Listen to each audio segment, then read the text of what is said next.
कर्जत जामखेडचे आमदार रोहित पवार आपल्यासोबत आहेत. दादा, आज अजितदादांच्या पक्षाचा जाहीरनामा जाहीर केला आणि त्याच्यामध्ये त्यांनी सांगितलं की यशवंतराव चव्हाणांना आम्ही भारतरत्न देण्याची मागणी करणार. याच्या आधी का नाही केले? सत्य जाऊन झाले ना 8 महिने. आता काही लोकांना त्यांनी दिले, चांगलं केलं. त्याच्यामध्ये बहुतांश जे होते राजकीय समीकरण बघून ती नावं दिली गेली होती, पण आम्ही त्याचं स्वागत केलं. मग आजच का बोलताय? ह्याच्या आधी का नाही बोलू शकले? मोदी साहेबांनी नवे नावं जाहीर केले तेव्हा तुम्हाला बोलता आलं नाही का? मग आज जाहीरनाम्यामध्ये तुम्ही घेत आहात. अहो, अण्णाभाऊ साठेंना सुद्धा आपल्याला द्यायचं आहे, कर्मवीर भाऊराव अण्णांना आपल्याला द्यायचं आहे, आज महात्मा फुलेंना द्यायचं आहे. हे सगळ्यांची नावं आहेत ना. चव्हाण साहेबांना पण द्यायचे. असे अनेक लोक आहेत ज्यांना आपल्याला द्यायचं. एकांचंच नाव घेता. अरे पण नाव घेता खरं त्यांचं, पण त्यांच्या विचाराने तरी जगा. विचाराने जगता येत नाही म्हणून कुठेतरी राजकीय नुकसान होऊ नये म्हणून त्यांचं नाव जर तुम्ही घेत असाल ते योग्य नाही. तुम्ही म्हणताय विचाराने जगत नाही, कुठल्या अर्थानं असं तुम्हाला सांगायचं की ते विचाराने जगत नाही? चव्हाण साहेबांनी पुरोगामी विचार स्वीकारला, चव्हाण साहेबांनी शिवशाहू फुले आंबेडकरांचा विचार स्वीकारला आणि अजितदादांनी आणि त्यांच्या मित्र पक्षाच्या नेत्यांनी कुठला विचार स्वीकारला तर प्रतिगामी भाजपचा विचार. आता त्या विचाराच्या विरोधात तरी चव्हाण साहेब लढले होते. मग हे कसे म्हणू शकतात की चव्हाण साहेबांचा विचार म्हणजे त्यांनी स्वीकारलेला विचार आहे? त्यामुळे टोटली गल्लत ते करत आहेत. त्यामुळेच कदाचित त्यांचे वक्तव्य चुकत आहेत. येणाऱ्या काळात सन्मान निधी असेल, महिलांची सुरक्षितता असेल, एकंदरीत विकासाच्या मॉडेलवर ते पुढे जाताना दिसते. जे आहे ते तर नीट करा ना. तुम्ही अजूनपर्यंत दुष्काळ निधी दिलेला नाही, चारा छावण्या सुरू केलेला नाही, विद्यार्थ्यांच्या ज्या काही स्कॉलरशिप त्या वेळेवर तिथं मिळत नाही, शहरी भागामध्ये अनेक अडचणी आहेत. तर जे काय आहे ते अजून शेतकऱ्याला मिळत नाही, लोकांना मिळत नाही, मध्यमवर्गीयाला मिळत नाही. तुम्ही आता नवीन कुठेतरी जाहीरनामा तिथं करत आहात म्हणजे ही हसण्यासारखीच गोष्ट आहे ना. शरद पवार आणि अजित पवार एकत्र येणार का असा प्रश्न अजित पवारांना विचारला. त्यावेळेस ते म्हणाले 7 मे पर्यंत मी काय बोलणार नाही, कारण खूप प्रमाणात भावनिक होते. 7 मे पर्यंत कुठल्याही पद्धतीने मी भावनिक होणार नाही असं अजित पवार म्हणतात. नाही, आज भावनिक जर व्हायचं असेल तर फक्त सामान्य लोकांबद्दल भावनिक होण्याची जरूरत आहे. आम्ही त्यांच्याबद्दल भावनिक आहोत. राजकारणाच्या बाबतीत कुठेही भावना या व्यक्त करायच्या नसतात. लोकांच्या हितासाठी लढायच्या असतात. आम्ही ते लढत आहोत. आगामी काळात तुम्हाला असं वाटते का अजित पवार आणि शरद पवार एकत्र येतील? जर आले तर तुमची भूमिका काय असेल? हे बघा, मी एवढंच तुम्हाला सांगेल की जो विचार आम्ही स्वीकारलेला आहे त्या विचाराला घेऊन आम्ही लढत आहोत. जे लोक बोलून चुकतात ते चुकतात आणि नंतर काय राहतं हे आज तरी काय सांगता येणार नाही. पण एक तुम्हाला सांगतो, जे लोक आज साहेबांबरोबर आहेत, जे लोक आज आमच्याबरोबर आहेत, न घाबरता विचाराला पक्के राहून आज ते लढत आहेत, कुटुंबाची पर्वा न करत लढत आहेत. त्यांना न्याय देणं हे जास्त महत्त्वाचं आहे. उद्या जाऊन ही व्यक्ती आली, ती व्यक्ती आली आणि मग आहे त्या लोकांना दुर्लक्ष केलं हे योग्य ठरणार नाही. आहे त्या लोकांना पहिली प्रायोरिटी देणं हे जास्त महत्त्वाचं आहे. 2017 साली ज्यावेळेस तुम्ही जिल्हा परिषद लढत होता त्यावेळेस तुम्ही तिकीट मागितलं होतं आणि जर एबी फॉर्म नाही दिला तर अपक्ष फॉर्म देखील घेतला होता अजित पवारांनी परवाच्या सभेत म्हणलं. त्यात एक खरं आहे की मी तिकीट मागितलं होतं, एक खोटं आहे की मी अपेक्षा फॉर्म भरणार होतो. त्यामुळे दादा आता 50% खरं आणि 50% खोटं तिथं बोलतात असं म्हणावं लागेल. त्यामुळे मला जिल्हा परिषद लढायची होती. मला डायरेक्ट आमदारकी आणि खासदारकी लढायचं नव्हतं. मला टप्प्याटप्प्याने राजकारण आणि समाजकारण समजून घ्यायचं होतं आणि त्या पद्धतीने त्या काळामध्ये सगळे अधिकार एबी फॉर्म द्यायचे हे दादांकडे साहेबांनी दिले होते आणि त्या पद्धतीने त्यांनी सुद्धा मला फॉर्म तो दिला. जिल्हा परिषदला निवडून येण्यासाठी त्यांनी साहेबांनी सगळ्यांनीच मला मदत केली. आमदारकीला सुद्धा मला साहेबांनी, ताईंनी आणि दादांनी तिथं मदत केली. प्रचार सभा तिथं घेतला, त्याचा फायदा तिथं झाला आणि 2 वर्ष मी कर्जत जामखेडमध्ये काम करत होतो. ते काम बघितल्यानं लोकांनी मला स्वीकारलं आणि याच्या आधी तिथं 25 वर्ष आमदार हा भाजपचा होता. मीच एक असा आमदार आहे की जो दुसऱ्या विचाराचा म्हणजे काँग्रेस, राष्ट्रवादी आणि पुरोगामी विचाराचा आमदार तिथं झालेलो आहे. तुम्ही हडपसरमधनं लढण्याची इच्छा व्यक्त केली होती विधानसभेला. साहेबांनी मला सांगितलं होतं की अवघड मतदारसंघ घे, तिथं अनेक वर्ष काहीच काम विकासाचं झालेलं नाही असा मतदारसंघ घे आणि विचार करत असताना पुणे जिल्हा सोडून दुसरा जर तुला घेता आला तर तू विचार कर असं सांगितलं होतं. तुला फक्त आमदार व्हायचं असेल तर सोपा मतदारसंघ घे, तुला उद्या जाऊन लोकांची खऱ्या अर्थाने प्रतिनिधित्व करायचं असेल तर अवघड मतदारसंघ घे. आणि 2 वर्षापूर्वी म्हणजे इलेक्शनच्या 2 वर्षा आधीच मी कर्जत जामखेड तिथं निवडून तिथं लोकांबद्दल आपुलकी ठेवत तिथं काम केलं आणि जसं काम इलेक्शनच्या आधी केलं तसंच काम इलेक्शन नंतरही आत्तापर्यंत चालू आहे. जिल्हा परिषदेच्या माध्यमातून अपक्ष फॉर्म तुम्ही घेतला नव्हता? आणि दुसरी गोष्ट सातत्याने तुमच्यावर टीका केली जाते की असं देखील म्हटलं जातं की तुम्ही भाजपकडून आमदारकी लढण्यास इच्छुक होता. असं प्रदेशाध्यक्ष त्या गटाचे ते असं म्हणाले होते. कोण प्रदेशाध्यक्ष त्यांचे? तटकरे. हो, तटकरे आहेत का? नाही, मला त्यांना समोर येऊन मला बोलायला लावा. काय प्रूफ आहे त्यांच्याकडे, काय पुरावा आहे? सगळे खोटं बोलतात. दादा त्या बाबतीत कदाचित खोटं बोलले, तटकरे साहेब खोटं बोलतात, अजून किती जण खोटं ठीक आहे. आता काय झाले की आता कालच्या सभेमध्ये दादा बोलत असताना साहेबांनी काय केलं असा प्रश्न त्यांनी केलेला आहे. म्हणजे साहेबांनी काय केलं हे सामान्य लोकांना नक्कीच माहिती आहे.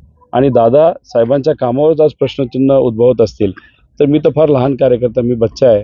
मला तसं त्यांच्या भाषेत बोलायचं झालं, मी सामान्य लोकांचे प्रश्न मांडतो म्हणून त्यांना असं वाटतं मला काहीच कळत नाही. हे जर त्यांना वाटत असेल, उद्या जाऊन ते काही म्हणतील. आता कदाचित मी हाही प्रयत्न केला होता, ट्रम्प साहेबांना फोन केला होता की त्यांच्या पक्षाचा मला फॉर्म द्या, पण तो काही तिथं मिळाला नाही. मग मी मोदी साहेबांकडे गेलो, मग मी इतरही देशातल्या मंत्र्यांकडे गेलो, प्रधानमंत्र्यांकडे गेलो, मी कुठं ह्याला पण गेलो होतो रशियाला जाऊन भेटलो. आणि सगळं झाल्यानंतर मग मी जो ओरिजिनल फॉर्म घेतला असं म्हणावं लागेल. आता काय उद्या जाऊन हे बोलणार आहे, आता काय सांगायचं. दादा परवाची सभा ऐकली का तुम्ही? काय वाटतं ती सभा बघून? मला असं वाटलं की एखाद्या साखर कारखान्याची सभा होती आणि त्याच्यामध्ये अजितदादा भाषण करत होते, काही क्वालिटी नव्हते, खालच्या लेवलला जाऊन ते बोलत होते. दुर्दैव असं की त्यांच्या व्यासपीठावर एक भाड्याने आणलेलं मांजर तिथं बोलत होतं आणि अजितदादा खाली डोकं घालून बसले होते. हे फार चुकीचं, कारण पूर्वीचे दादा आम्हाला माहिती आहेत. ते पूर्वीचे दादा, त्यांचा फॅन मी सुद्धा होतो.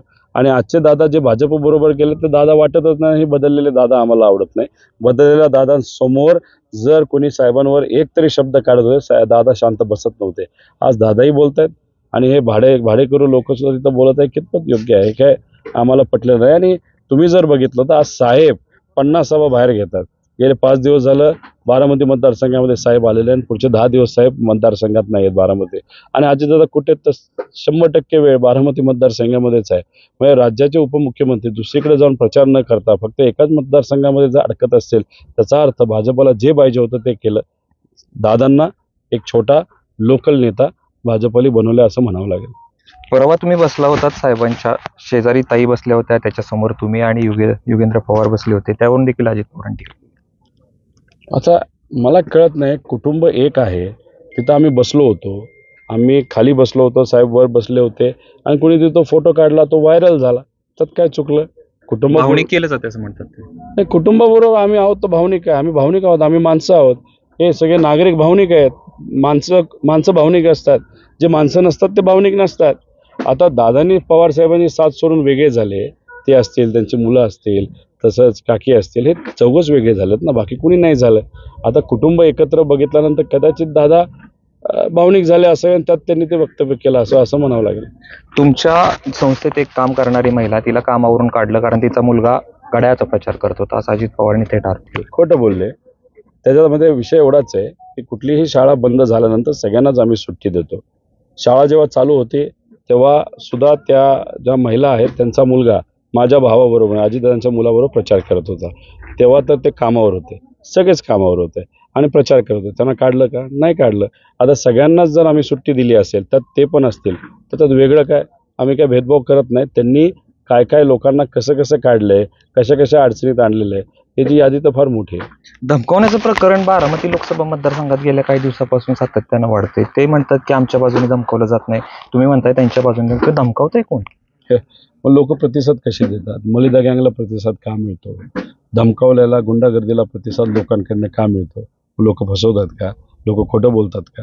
आता ही जे नवीन प्रथा सुरू केली ना दादा आणि मित्रमंडळाने, त्यात झालंय असं आहे की लोक असं म्हणायला लागलेत, लोकसभेलाच जर ही प्रथा नवीन धमकायची सुरू झाली असेल तर उद्या जाऊन आमदारकीला धमकवलं जाईल, जिल्हा परिषदला धमकवलं जाईल, पंचायत समितीला धमकवलं जाईल, तिथं नगरपालिकेला धमकवलं जाईल.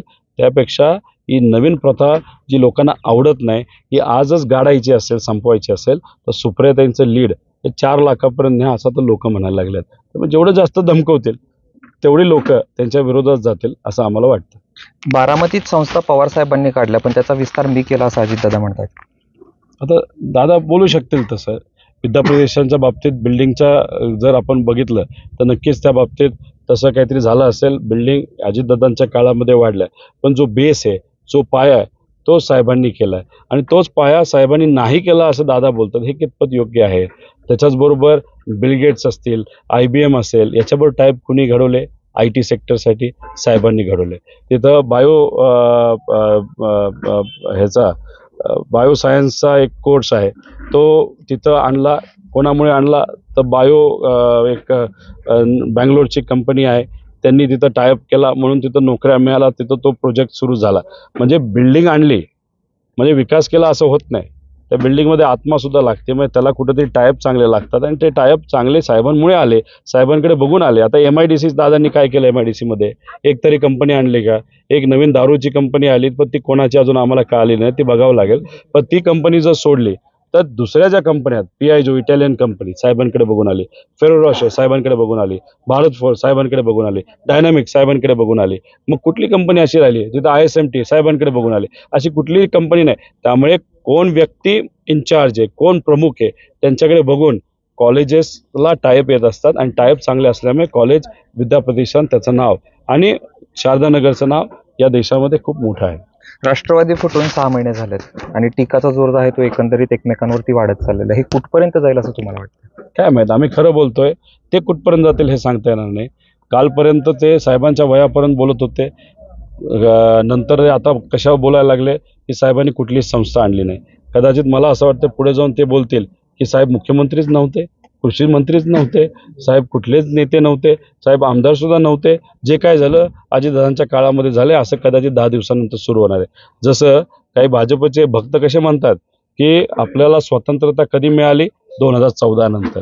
असं दादांची परिस्थिती होऊ नये अशी अपेक्षा आपण सर्वजण करूया. दादा असं म्हणतात की राजकारणात मी कधी खोटं बोलत नाही, तुम्ही असं म्हणतात की दादा खोटं बोलू लागले. आता हे ऐकल्यानंतर मी का, सामान्य लोक सुद्धा म्हणतील की दादा आता भाजपला प्रेरित होऊन, नाही तर भाजपचं ऐकून, नाही तर भाजपची स्क्रिप्ट ऐकून खोटं बोलायला लागले.